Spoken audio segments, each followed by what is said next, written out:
Did I tell you that my granddad was a war hero?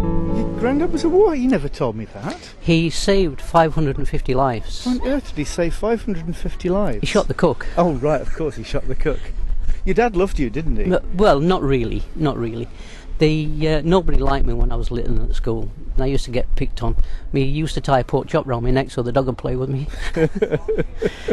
When I was born, the doctor picked me up, turned me upside down and slapped my mother. Oh dear, oh dear. And what was that about a flange? Yes, I was the only one in the street to dummy with an 18-inch flange. From the steelworks, yes. Of course. Michael used to live in Sheffield, way down south compared to us here in the Middlesbrough area, and you came to live here. Why? Well, as I had a few bereavements, things going wrong.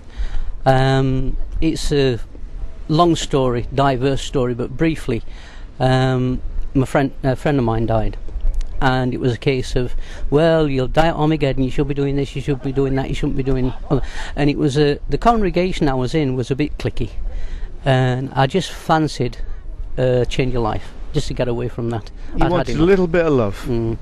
That's right. And so you came to live in Hordern, and you met Kevin and you met Jessie, and you started with a group there. Why did you start going to that Monday night group?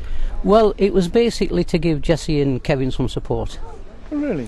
I knew Jessie was afraid of victimisation, and I didn't believe in anything like that. And one or two people weren't being so nice to Kevin, so I basically just stepped in to give him a little bit of support. So it wasn't because you had any great spiritual longings or leanings yourself; it was just to be nice to somebody. And that's it.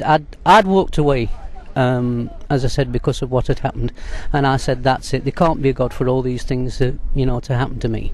But some people rebel when they leave, and they fight against society, they might burgle or something. I just said, I'm going to look for the good in people and help people, because people are generally good. So I'll go around finding the decent people out and help them any way I can. And that you certainly have done. But you've moved on from going to the meeting just to support Jessie and Kevin, and over the last few months things have changed. Michael, what's changed? Oh, practically everything. The song "He Touched Me and Made Me Whole," I'm more whole now than I've ever felt in my life. I used to be an entertainer, and that means nothing to me, being in the limelight. Being at church means everything, and being supported by church. God started to appear in my life and say, right, you're right, I'm working in his life and I'm working in mine. We sat together on his porch one day after he got a little bit of peace, and as I walked up to Hordern Church, it was as if he appeared to me, and there was something there, as if all the stars lit up above Hordern Church, and said, I'm working in his life and I'm working in yours. You're not walking away from me now, are you? And it was like that. It was almost a little bit like a Morecambe, and I felt it like that, and I thought, that's great, that's wonderful. So God came into your life.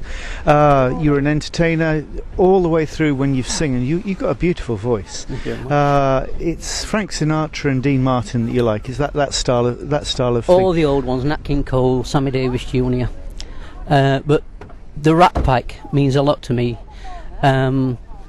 Won't go into depth in that, but they actually fought against racism, and that's still going on today. The main one that came into my heart recently was "Who Can I Turn To?" And it's a kind of Job. It's like, as I withdrew away from God, and you kind of hide yourself away and lock your door, and it's who can I turn to when nobody needs me? My heart wants to know, and so I must go where destiny lead me. There's no one beside me and no star to guide me. I'll hang up the day and go on my way, and the darkness will hide me. And that's how you feel when you turn away. But maybe tomorrow I'll find what I'm after. I'll hang up my sorrow, beg, steal or borrow my share of laughter. With you I could learn to, with you on a new day. But who could I turn to if you'd turn away? And God has not turned away from you, Michael. No, he brought me back, and I said I wasn't going back. Thank you very much for that testimony. It's meaningful, it's helpful. You've been such a blessing to the folk up at Hordern, and I know that God is changing your life. He's given you a calling. He's got a purpose for you. Thank you, Michael. God bless you.